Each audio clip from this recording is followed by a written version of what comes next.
तो कहाँ जाएंगे। मैंने कहा कि जिस लायक वो है उस लायक दीजिए। शिक्षा की व्यवस्था अगर बराबर नहीं होगी तो हम जन्म। एक राष्ट्रपति के मंदिर में, राष्ट्रपति को ही मंदिर में जाने पर मंदिर से मन से अपने हीन भावना निकाल दीजिए कि हम दलित हैं। हम दलित नहीं हैं, हमारे में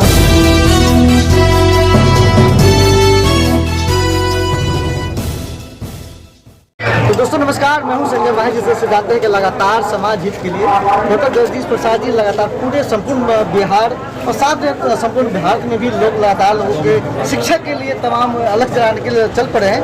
और एक उनका मिशन है बिहार में संपूर्ण भारत के साथ बिहार में सबसे पहले मजबूत शिक्षा व्यवस्था कैसे हो, स्वास्थ्य व्यवस्था कैसे, उस पर लगातार पहल करते रहते हैं। उसी बीच एक कार्यक्रम भी उस पर हम बात करेंगे। सर, सबसे पहले हमारे चंदा का स्वागत। धन्यवाद मही जी।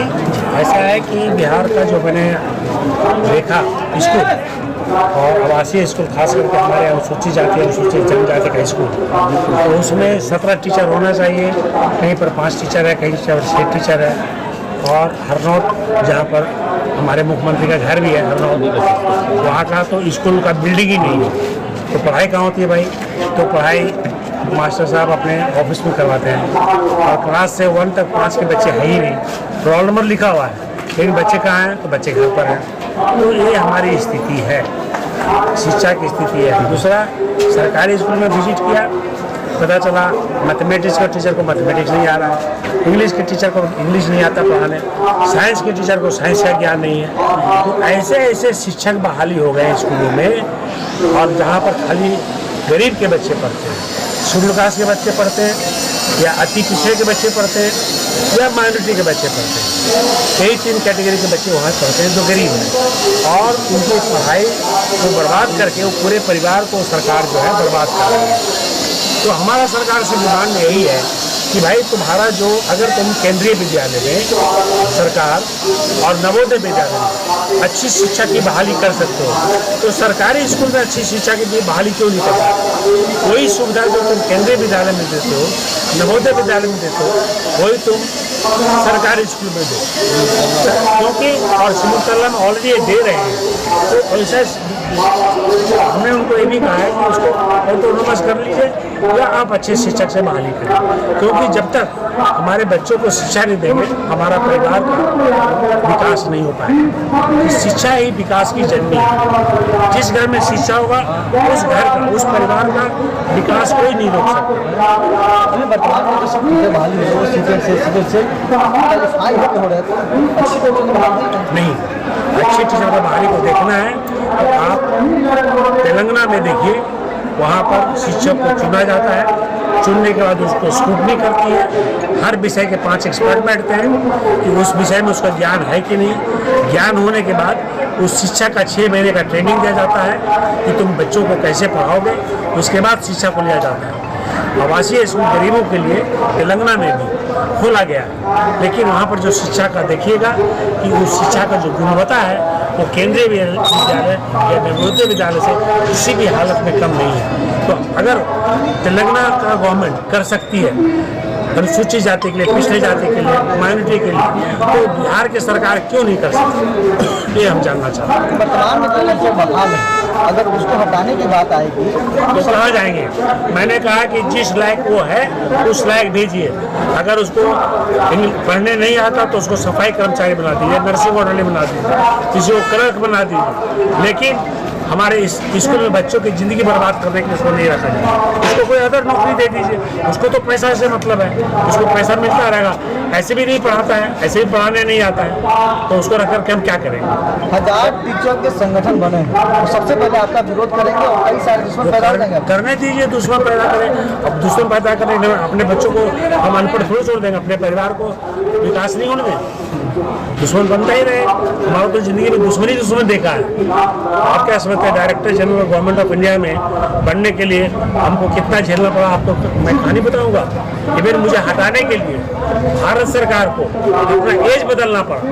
एज 65 साल था, लेकिन जगदीश प्रसाद को कैसे हटाया जाए? 8 साल तक मैं डायरेक्टर जनरल रहा। भारत सरकार ने सोचा कैसे हटाया जाए भाई, तो जगदीश एज ही कम करते थे, रिटायरमेंट उन्होंने रिटायरमेंट तो आपको दुश्मन के दुश्मन से घबरा कर हम अपना काम नहीं रोक सकते। पासवान समाज का शिक्षा पर आप बात किए, पासवान समाज के लिए कौन सा ऐसा टिप्स देना चाहेंगे जो कमी है उसको पूर्ण लोग करें, उस पर पहल करें और उससे विकास हो समाज का? पासवान समाज ही नहीं, पासवान समाज के साथ जितने भी गरीब लोग हैं सबके और सारे अनुसूचित जाति जो पासवान समाज उसी का अंग है, हम सभी अनुसूचित जाति पिछड़े जाति कोई बताना चाहता हूँ कि देखो भाई, अंधविश्वास में मत फैलो। अगर कोई गलतफहमी फैलाता तो उससे गलतफहमी में मत जाओ, अपना विवेक से काम लो। कल को कोई ये बोल देगा कि राम जन्मभूमि में हम 1000 रुपये दे के आए तो हमको 2000 का फायदा हो गया, हमारे लोग इस गलतफहमी में तुरंत आ जाएंगे। अगर कोई गंगा स्नान कर रहा है तो गंगा स्नान कर लिया तो उसका सब पाप धुल गया। तो इस तरह की गलतफहमी हमारे समाज में बिल्कुल फैला हुआ है। तो हम समाज से कहना चाहते हैं कि समाज की अंधविश्वास को अपने माइंड से निकाल दीजिए और कबीर दास का दोहा याद कर लीजिए कि पत्थर पूजे हरि मिले। अगर पत्थर पूजने से ही भगवान मिल जाता था तो हम पहाड़ कोई क्यों नहीं पूछ लें? पत्थर कोई तो मनाते हैं, एक पत्थर रख देता है, अभी इन्होंने कहा एक पत्थर रख देता है कहीं पर और बोलता है कि भगवान शिव का मूर्ति। ये तो कोई बात नहीं हुआ ना। शिव आपके मन में, भगवान आपके मन में, आपके घर में, आपके माता पिता में, आपके अच्छे वचन में, आपके अच्छे कर्म में, आपकी सच्चाई में, आप किसी को तकलीफ नहीं दे, उसी में भगवान है। फिर से बातों को सोचें। 2 दिवसीय विशाल महापंचायत रखा गया है जो संपूर्ण भारत के संगठन के साथ पड़ोसी देश नेपाल उसको क्या कहना है? उस पर हम अपने भाइयों से ही कहना चाहेंगे, फिर से रिपीट करना चाहता हूँ, शिक्षा नंबर 1, अंधविश्वास को हटाइए, सब लोग मिलजुल कर रहिए और अपने को सब दूसरे जो अनुसूचित जाति के हैं उनको अपने मिलाइए और अपने आप को अनुसूचित जाति कहिए। अगर अनुसूचित जाति कहेंगे तो आपकी संख्या बढ़ेगी, आपकी ताकत बढ़ेगी, आप लड़ने लायक रहेंगे, आप लड़ेंगे।